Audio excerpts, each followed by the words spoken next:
get this started, our first speaker is Fatema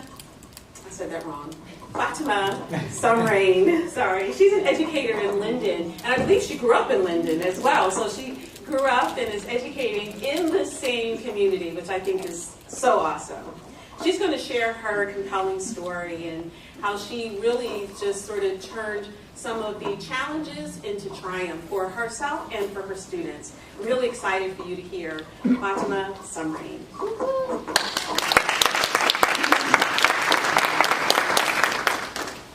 Thank you. Thank you for joining me today. Hope that you are going to take something away from my talk that meant a lot to me. So, as educators, we are consistently searching for how to create the equitable classroom. We are searching through professional developments, research, classes, and even sometimes we're scrolling through Pinterest until it's midnight and then we realize we have to wake up for the next 4 hours. And I know we've all been there and it's something that we've all have to get through. But we are always looking for the outward solution.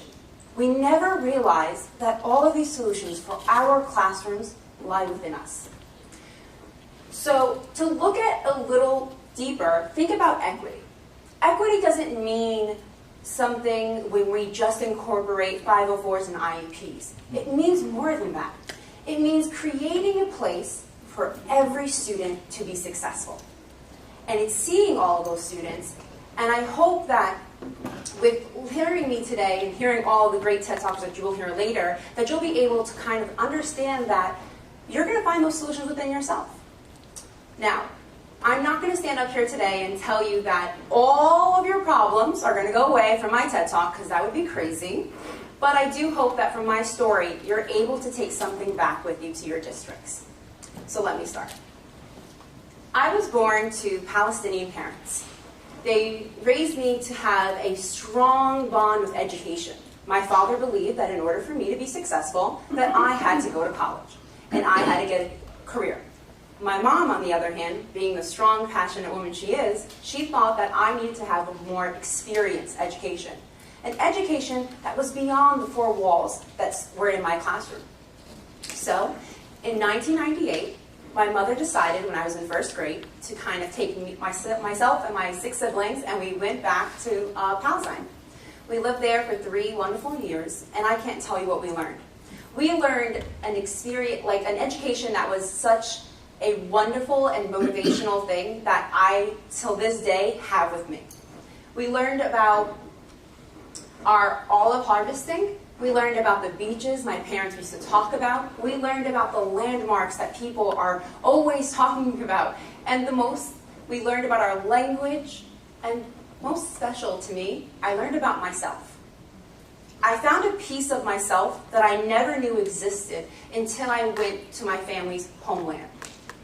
Unfortunately, due to political situations, my family had to leave in 2001 due to the second Intifada. Times were really rough during this time because as we were traveling to school, we were faced with checkpoints and militarized people. And it became extremely dangerous when 4 blocks from our school, a local police station was blown up. So my mom knew that although she knew the value of knowing where I came from, it was time for us to go back home. Now, as a student, being 10 years old, I was coming back home, all right? I was coming back to Linden, New Jersey. I was going to come back to the playgrounds that I could walk to. I didn't have to tell my mom where I was going, and I didn't have to take my sister, which was even better. Just kidding. But my point is that I had an experience that I was going to go ahead and live a normal life again. But you see, what happened was a tragedy happened on September 11, 2001. And that changed my life until this day, and it will continue to change my life. As I sat in the room on September 11, 2001, I saw my classmates being asked to leave or being picked up, and I didn't know exactly what was going on, but I knew something was going on. My sister and I walked home like we did every single day, and we were just walking until we heard a faint, distinct, but very disturbing memory. we heard fighter jets in the air. Now, as a Palestinian child, I knew that when you heard that, you ran. We ran to our mom, and we ran to our house. My mom, obviously being the sheltering, protective mother she was, she welcomed us in and kind of made us feel like everything was going to be okay. You see, the war we just fled, we were about to face on our own home turf. But it wasn't a war that was a physical war, but more of an emotional war that we will have to face for the rest of our lives. The next day, we went back to school, and my mom made me feel like everything was going to be okay. And when I walked in, I sat at the same table that I always sat at, and I sat there waiting for someone to come sit by my table. My teacher would come in and pick us up, but no one came. No one but one student. This one student came up to me, to my table, and said, "You can't sit here. This is the American table." And as naive and as young as I was, I giggled and I said, "Huh, good thing I'm American." You see, she didn't mean it to basically ask me where I was born. She wanted to give me an identity that I was refusing to accept. One student became two students became three, became a group. Just chanting, "Your uncle is the reason why my uncle has to go to war. Your people are the reason why we have problems here." As a 10-year-old, I couldn't do anything. I was defeated. I put my head in my hands, and I cried. And I cried, and I cried, and I cried. Until I saw, from the corner of my eye, a human hand reaching out for me to just take. I didn't know at that moment, and I didn't know why I took it, but it was my principal's hand. This principal took me to her office, didn't say anything to me just yet. She let me cry and just let my frustrations out because I didn't know why I was being targeted. I didn't understand as a 10-year-old why some people who hijacked planes can hijack my life, can hijack my peace. But it happened. The principal then, when I was done, she kind of gave me a look and said, "Honey, some people judge your book by its cover. And at times, I'm pretty sure that you're going to let them see your shine." Now, as a 10-year-old, I thought, this lady is just trying to get me out of her room and get me back into that classroom so I can stop being a problem. But it didn't stop there. The equity she exemplified did not stop there. She came up to me every single day to let me know how I was doing. She saw me, she heard me, and she would tell me, "How is your family back in Palestine? How is your mother? How is everything going on with your transition here? Did you try out for the dance ensemble?" And then I would tell her about my stories when I was back home, and they would teach me debka, which is a traditional Palestinian dance. And then I tried to teach it to my classmates, and that didn't work out so much. But I attempted. You see, what she saw in me gave me life. It gave me back a little bit of peace that I once had. And my childhood started to come back into me. And then I went on to go and I went to 8th grade, my awkward phases. So as I went to 8th grade, my mom decided again, she didn't know what was going on at school. She knew what was going on at school, but she was like, "You know what? Time to go back home." And I was like, "Again? We're going to go?" We were going back for a family's wedding. And as my siblings and I were really excited, coming back, we were stuck on the border for 2.5 weeks. Now, for my siblings, they were excited. 2.5 weeks without school? Oh, that's going to be fun. For me, it was difficult because I was going to have to stand there in front of a bunch of 14-year-olds and tell them why I was stuck. It was going to be an unwanted press conference that I did not want to face. So my anxiety flared up, and I knew that if I walked in there, I'm going to have to deal with it. And of course, like the brave woman my mother is, She dropped me off at school, she gave me a prayer, and she said, "You're going to be just fine." I love that woman. So as I walked into that room, I already knew it. People were asking questions like, "So, how's your uncle? Did you find the caves? Do you even have hair underneath there? So, where are you really from?" And as a student at 14, what am I going to do? Fight for myself? Obviously not. So what I did instead is I laughed it off. And I said, "Yeah, you're right. Yep, I have no hair. I shower with this on. Ha ha ha ha." But the greatest part was that the teacher wasn't okay with it. The teacher said, "Listen up. Cut this out. Let's get back to work." And didn't make me feel like I had to explain myself or open it up, make me feel awkward. He just ended it. We continued on the class, and I went home.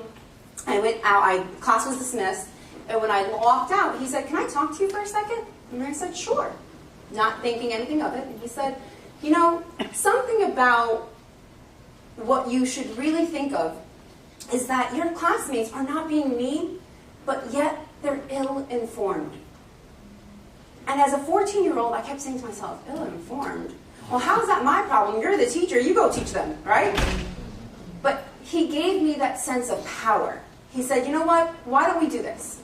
If you trust me, I'm going to go ahead and help you write an article about your journey back to America, and we're going to publish it in the school newspaper." So I said, "More work? No." Right?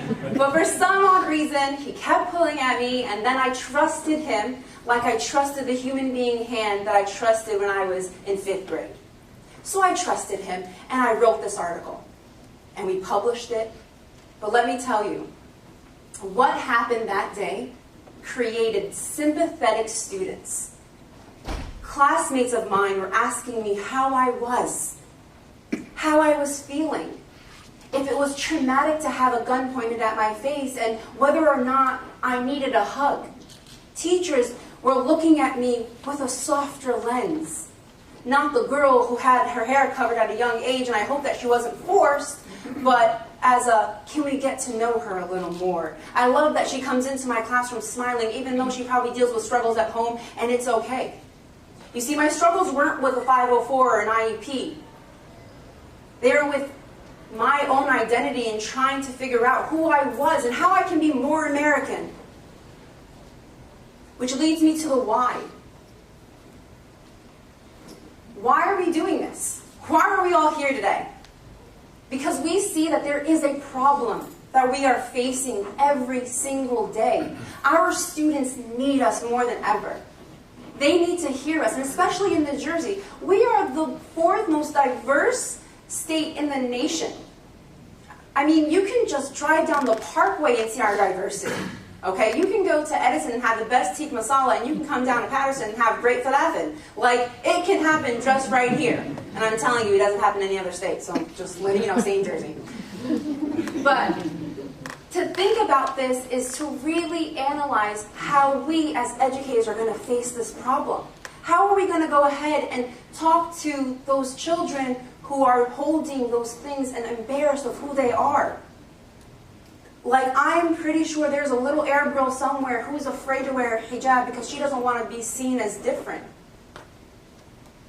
So I want you guys to kind of think about what we are going to do. And I'm going to help you with that, because I have 3 tips. You didn't think about that, right?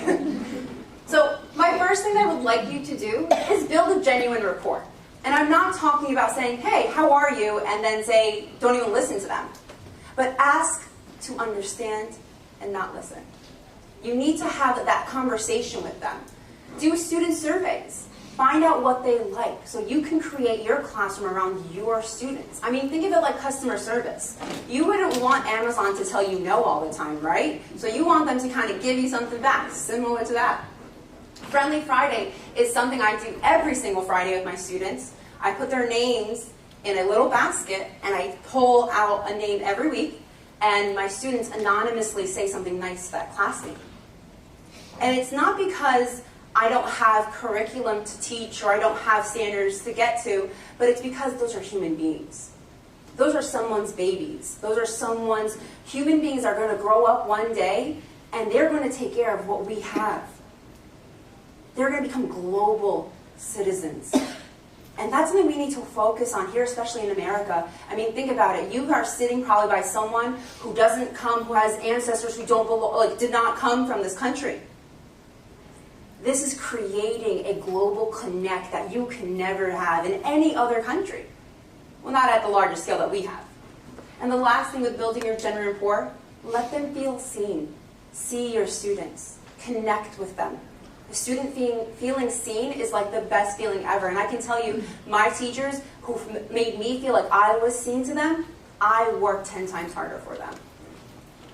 The second thing, invite their culture in the classroom. Read stories that represent your students. You need to let them feel like you see them, you hear them, and now you're going to show them how you feel it, okay? And then have images around your room that represent diversity. And I'm not talking about the random 4 pictures that we all see on Google. No, I'm talking about representing your students. Because in order for your students to see success, they have to see it on the board. They have to see it all around them. They have to be consistently reminded of how great they can be. 3, be honest. You're not Google. No one's expecting you to be. Believe me, I make mistakes more than anyone else. I tell my students sometimes I can't even spell my last name right. And they laugh and we move on from there.